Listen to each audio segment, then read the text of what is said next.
ওয়া'মুর আহলাকা বিস-সালাহ। এজন্য হযরতে আব্দুল্লাহ ইবনে ওমর রাদিয়াল্লাহু তাআলা যখন স্ত্রী বলতেন, বিবি যদি বলতেন আজকে ঘরে চাল লাগবে, তিনি বলতেন তুমিও নামাজ পড়ো আমিও নামাজ পড়ি। হযরত আব্দুল্লাহ ইবনে মাসউদ রাদিয়াল্লাহু তাআলা একই আমল করতেন।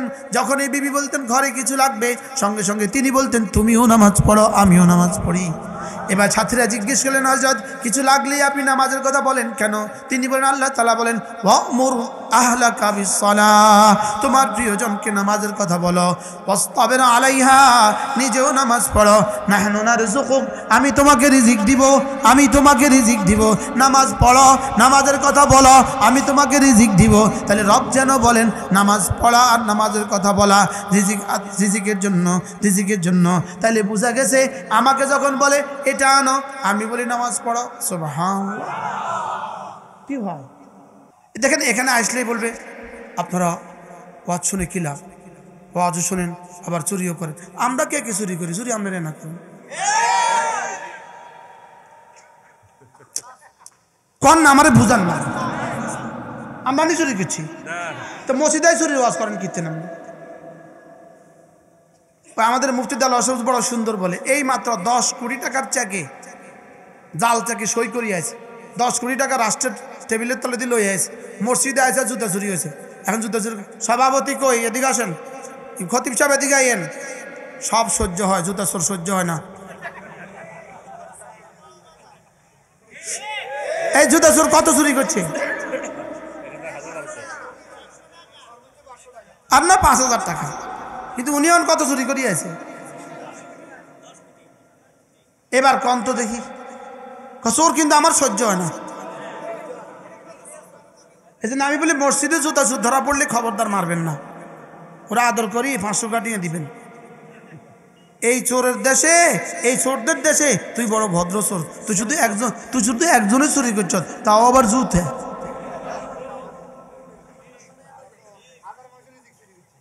বাস্তব না বাস্তব? আর এগুলো বললে তোমরা বলো কেন? মামলা রেডি আছে, মামলা কি আছে? মামলা রেডি আছে। একটা দেশ পৃথিবীতে, একটা দেশ, তার নাম বাংলাদেশ, একটা মাত্র দেশ, 2 জায়গাতে কোনো মানুষ খালি জায়গা নাই। জেলখানা আর হাসপাতালে কোনো মানুষ খালি নেই। জেলখানাতে জায়গা নাই, হাসপাতালে জায়গা নাই। কোন জায়গাতে জায়গা নাই?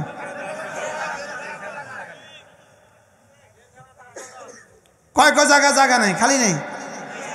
কি জেলখানা তার আর জায়গা নাই, খালি চাই অনেক বাজে। আল্লাহ বাসা কারো যে কতক্ষণ লই যায় কোন জানা কি ভাই। আর মামলা আমার লাগে রেডি আছে। আপনি বাড়ি কোন জায়গায়? নোয়াখালী তো?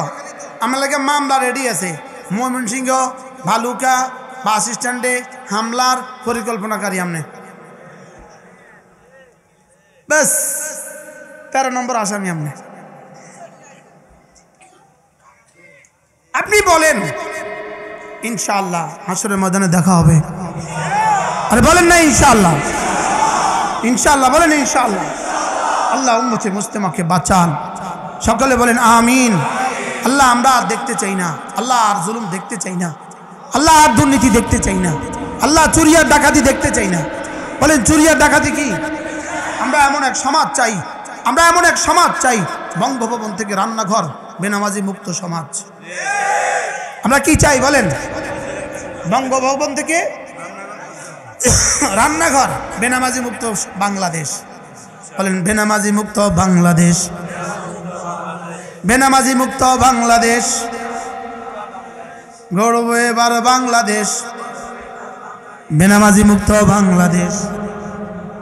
কি বলছি? এই বেনামাজি মুক্ত বাংলাদেশ একটা আন্দোলন করবো আমরা, এটা আন্দোলন, এটা তাহরিক, এটা আন্দোলনের নাম হলো বেনামাজি মুক্ত বাংলাদেশ। এটার সভাপতি আমি, সেক্রেটারি আমি, কর্মী আমি, সদস্য আমি। কে সভাপতি বলেন? বলেন। আমি নিজে থেকে শুরু করব বেনামাজি মুক্ত। আরে বলেন না ইনশাআল্লাহ, বলেন ইনশাআল্লাহ। আমি আমার পরিবার থেকে শুরু করব, কমপক্ষে আমি, আমার বিবি, আমার কাছে তো একজন আছে, নামাজ পড়বে না, সাফ রাস্তা মাফো।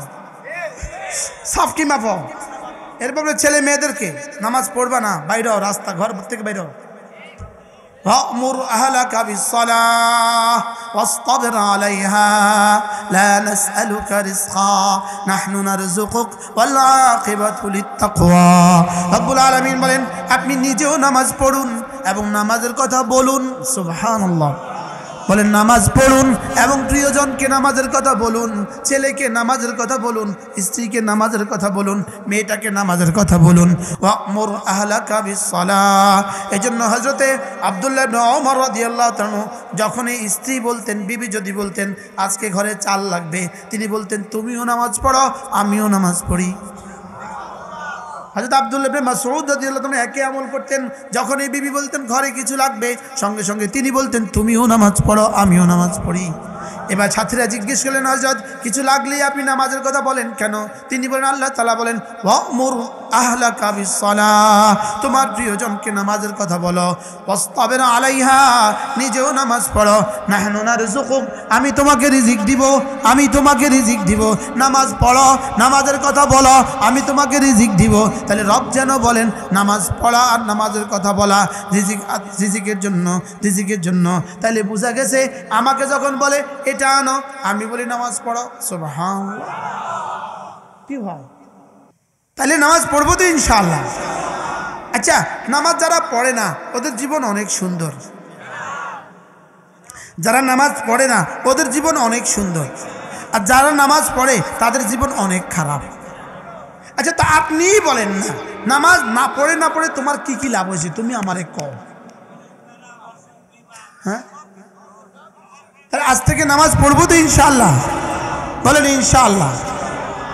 এরপরে প্রতিদিন কিছু না কিছু জিকির করবে। 5 ওয়াক্ত নামাজের পরে আল্লাহর নবী বলেন কোন মানুষ যদি 10 বার পড়ে সুবহানাল্লাহ, 10 বার পড়ে আলহামদুলিল্লাহ, 10 বার পড়ে আল্লাহু আকবার, রাসূল বলেন দাখালাল জান্নাহ, সোজা জান্নাতে চলে যাবা। আল্লাহর নবী বলেন 5 ওয়াক্ত নামাজের পরে যদি কোনো মানুষ পড়ে 10 বার পড়ে সুবহানাল্লাহ, 10 বার পড়ে আলহামদুলিল্লাহ, 10 বার পড়ে আল্লাহু আকবার, রাসূল বলেন দাখালাল জান্নাহ, সোজা জান্নাতে চলে যাবা। ওয়াদালিকা ইয়াসির, এটা বড় সহজ।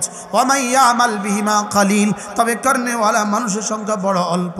আল্লাহর নবী বলেন তুমি যদি এভাবে 10 বার পড়ো, 5 নামাজে হবে 150 বার, মিজানে উঠে যাবে 1500 বার।